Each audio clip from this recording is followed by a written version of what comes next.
شبابية في مجال العمل التطوعي بتؤكد ان الشباب هو كلمة السر لعبور مصر من هذه الفترة الصعبة. اهلا بكم، منورين، كل سنة وانتم طيبين. متوترين على فكرة، فاحنا عايزين نطلعهم من التوتر. قولوا لي بقى ايه حكايتكم مع المبادرات الشبابية في العمل التطوعي؟ والله هي البداية بدأت من أول ما بالنسبة لي أول ما اتخرجت من الكلية، طبعا زي ملايين شباب كتير جدا بدور على فرصة عمل. عانيت من مشكلة البطالة، ففكرنا أنا ومجموعة من الشباب زمايلي إن احنا نعمل مشروع احنا اللي نقوم بيه. المشروع دوت يكون من راس مالنا احنا. ففكرنا في مشاريع كتير بصراحة، فتوصلنا في النهاية لمشروع تنموي مجتمعي أقدر يعني احصل منه على دخل، وفي نفس الوقت اقدر افيد فيه المجتمع بتاعي. تمام. المشروع دوت هو اعاده تدوير القمامه، الريسايكلينج. فبدانا عملنا دراسه حول الموضوع دوت، اتعاملنا مع ناس اوريدي شغاله في الموضوع ده قبل كده. عملنا احصائيات، عملنا دراسات، جبنا الناس اشتغلت قبل كده، عملنا اعداد ونسب وكميات. شفنا الموضوع هيبقى مربح ولا مش مربح بالنسبه لنا. فكرنا ان احنا كشباب هيبتدوا براس مال معين، وفي نفس الوقت عايزين شباب زينا ما عندهمش راس المال دوت ان هم يشتغلوا ونساعدهم في ايجاد فرص عمل ونساعدهم في التوظيف. فبدانا الفكره، وهي دلوقتي يعني عملنا اولويات كده لدراسه المشروع، وان شاء الله ربنا يكرمنا. انتوا عددكم قد ايه يا هاني؟ احنا لحد الان بتاع 7 انفار يعني. 7.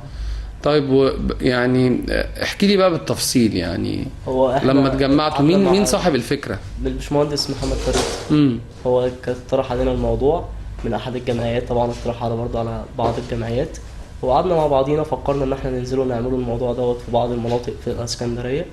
وبدانا ننزلوا، مثلا نزلنا منطقه ابو سليمان، عينا مربع هناك نبتدي نشتغل عليه، نعرض على الناس الموضوع يعني. وفعلا تواجدنا شباب كتير قعدت معانا وفرق يعني كويس، يعني شافونا كويسين بالموضوع. انتوا بتدرسوا ولا انا خريجة ايه؟ خريجة حقوق ثانوي لسه في ثانوي. طيب، هتعملوا ايه يعني؟ ايه عملية التدوير دي؟ هتطلعوا منها بايه؟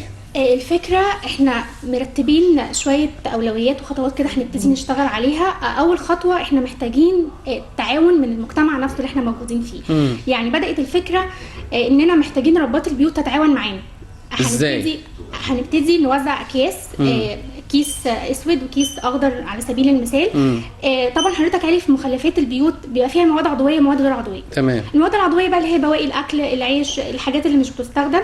والبواقي المواد الغير عضويه زي ازاز الكان، الميه، البيبسي، كل الادوات دي. تمام.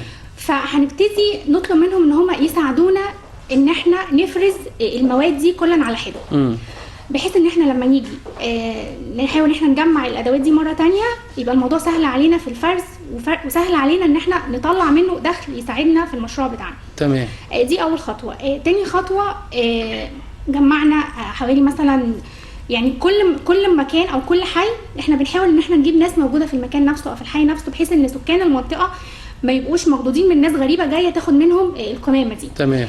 فساعدنا ربة البيت بكذا طريقه. ساعدناها بطريقه مباشره ان احنا هنساعدها ان احنا هنيجي لحد بيتها هناخد من عندها القمامه. حلو. ساعدناها بطريقه غير مباشره ان احنا هنخلي الشارع اللي هي ساكنه فيه او المنطقه اللي هي ساكنه فيها منطقه نظيفه. هنساعد ان المكان اللي هي موجوده فيه ما فيهوش تعاطف حركه المرور. مثلا حضرتك عارف اكوام الزباله في الشارع بتبقى عامله ازاي في الحركات المروريه عموما. هنساعدها ان هي يعني طبعا انتشار الامراض من اكوام القمامه بتبقى بطريقه غير طبيعيه. فكل ديت مشاكل احنا عملناها لما نزلنا اتكلمنا مع الناس وعملنا توعيه، عملنا سيرفي عن الموضوع دوت، ولقينا ان دي اكتر مشاكل بتواجه الناس بطريقه غير مباشره، هم مش عارفين المشاكل دي بتواجههم من القمامه. ففكرنا ان الموضوع دوت هيفيدنا في حته ان احنا هنساعد ربة البيت ان هي تتخلص من القمامه بتاعتها بدون مقابل. هنروح لها لحد بيتها، هناخد منها القمامه بتاعتها واحنا هندورها وهناخد منها دخل يفيدنا احنا كشباب. وفي نفس الوقت خليكي عايشه في بيئه نظيفه. يعني انتوا هتاخدوا مقابل منها، مقابل ان انتوا هتروحوا تاخدوا. انا اللي عايزاه منها ان هي تفرز لي المواد اللي موجوده عندها في البيت، وانت هتروحي تشيلي ده ببلاش من غير ما. وانا هيبقى عندي عمال طبعا شباب. وانا عايزه اقول ان انا حابه ان شباب كتير يشتركوا معانا في المشروع دوت. بس انتوا عددكم 7 فانتوا قليلين جدا. لا احنا مش عددنا 7. احنا عددنا 7 في منطقه معينه. لكن احنا بدأنا صغيرين. عرضنا الفكره وحابين ناس كتير جدا تعمل الفكره دي في كذا منطقه. يعني احنا 7 بنديروا الموضوع، او يعني لسه بنجرحوا الموضوع على بعض المناطق وعلى الناس كتير. تمام. لان هي ليها ايجابيات كتيره جدا. ولما نزلنا اتكلمنا مع الناس، يعني احنا اتكلمنا معاهم مش على سبيل التوعيه بس بالمشروع، احنا كمان شجعناهم ان هم يشاركونا في المشروع ده بعرض الايجابيات طبعا اللي هتنتج عن تنفيذ المشروع ده في المكان اللي هم موجودين فيه. تمام. فانا طب انتوا دلوقتي هتروحوا تاخدوا خلاص حصلت عمليه الفرز وانتوا خدتوا ده وخدتوا ده، هتعملوا بيه ايه؟ بيبقى في مكان بيدير اللي بيعيد تدوير بقى اللي هو البلاستيك والعبوات والحاجات ديت. ممكن اللي هو الكيس اللي بيبقى مليان عضوي، انا العضوي ده بيتحول لسمات. السمات ده انا بحتاجه طبعا في زراعه في حاجات كتير. تمام. اللي هو بالنسبه للبلاستيك بالنسبه للحاجات ديت بتدوير، بيعيد تدويرها تاني لاستخدام البلاستيك عادة مره تانية يعني. تمام. حضرتك احنا كمان اتجهنا للجمعيات الخاصه بالبيئه. يعني حبينا برضو فكرة ان المجتمع المدني يشارك مع الجمعيات البيئية، مش شرط ان يكون مشترك او عضو في جمعية بيئية عشان اقوم بنشاط زي كده. انا شخص مدني عادي جدا، عايز افيد في مجتمعي، عايز استثمر حاجة انا موجودة معايا. فاتجهنا للجمعيات اللي ليها علاقة بالنشاط البيئي، وهم ساعدونا ان احنا نوصل للاماكن اللي فيها اعادة التدوير دي. فالفترة الجاية ان شاء الله بنحاول ان احنا بقدر الامكان نعمل توعية بالمشروع بتاعنا. عايزين نستقطب اكبر عدد ممكن من الشباب. انا عايزة اقول من خلال برنامج حضرتك ان هو هيبقى ساعات العمل 2 ساعات بس يوميا. انا هدي في الساعتين دول 20 جنيه، يعني هيبقى اخر الشهر 600 جنيه مقابل ساعتين. الشاب اللي مش بيشتغل ممكن يبقى بالنسبة له دوت مرتب كويس. للشخص اللي بيشتغل واوريدي مش مكفيه الدخل بتاعه، ممكن يستخدم حاجه زي كده زياده للدخل بتاعه مقابل 2 ساعات يوميا فقط لا غير. تمام. وهو مش هيعمل اي حاجه، هو مجرد بس ان هو اكياس القمامه هتنزل قدام باب العماره او السكن اللي الناس موجوده فيه، وهتتاخد وهتتنقل على العربيات. انا مش طالبه منه اكتر من كده. تمام.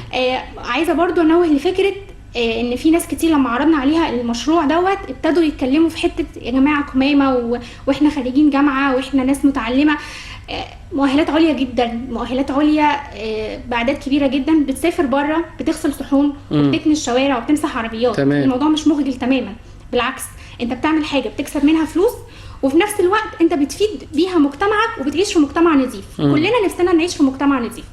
انا ما اتمناش اني اسكن في الشارع اللي حواليا فيه مخلفات وكده. طيب يعني تحاولوا تقنعوا برضو الشباب ازاي ان هم ما يعني ينضموا لكم يعني في المشروع.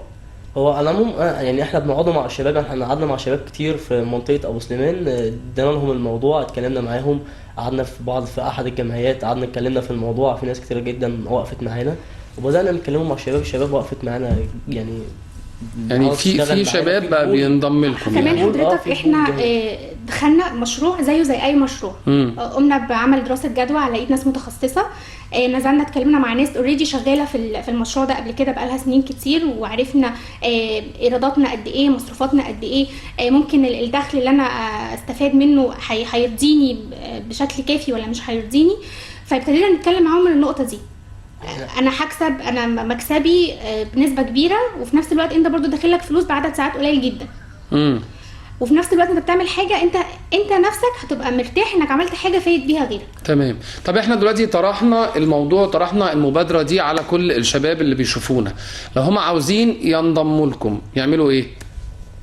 احنا من خلال احد الجمعيات يعني المعروفه، ممكن لو زي ليكم صفحه على الفيس مثلا ولا لا؟ هو الموضوع دلوقتي تحت يعني حيز التنفيذ بصراحه. يعني بنحاول احنا بس الفكره بتاعت المشروع، احنا حضرتك يعني جبنا المعدات، اتفقنا مع الناس اللي هتنزل تشتغل معانا في المشروع، حددنا البادجت اللي هنشتغل عليها، مستنيين بس خطوه ان احنا خلاص بقى ننزل نتكلم مع الناس او ننزل ننفذ المشروع نفسه. تمام. لكن انتوا مش محتاجين حد ينضم لكم؟ لا طبعا لا، محتاجين. ما انا قصدي على كده، ما انا بقول لك دلوقتي لو حد بيشوفنا وعايز ينضم لكم يعمل ايه؟ حضرتك في عاملين صفحه على الفيس؟ على الفيس اسمها جمل بلدك. جمل بلدك، تمام. الصفحه ديت اي حد حابب ان هو يشترك فينا معاها، مشترك معانا فيها، موجوده على الفيس. تمام. مبادرة مهمة جدا. بنتمنى ان كل الشباب يعني اللي عاوز يعمل حاجة ممكن انه ينضم لهذه الحملة الجميلة او المبادرة الجميلة دي، لانها فعلا هتساعد بشكل كبير جدا في نظافة بلدنا. بشكركم جدا. خلصت حوادثنا النهاردة. بشكر مي وهاني ابطال الحدوتة الثالثة. بتمنى لكم التوفيق يا رب ان شاء الله، وكل سنة وانتم طيبين مرة ثالثة. اشوفكم ان شاء الله الجمعة الجاية وحدوتة شبابية جديدة.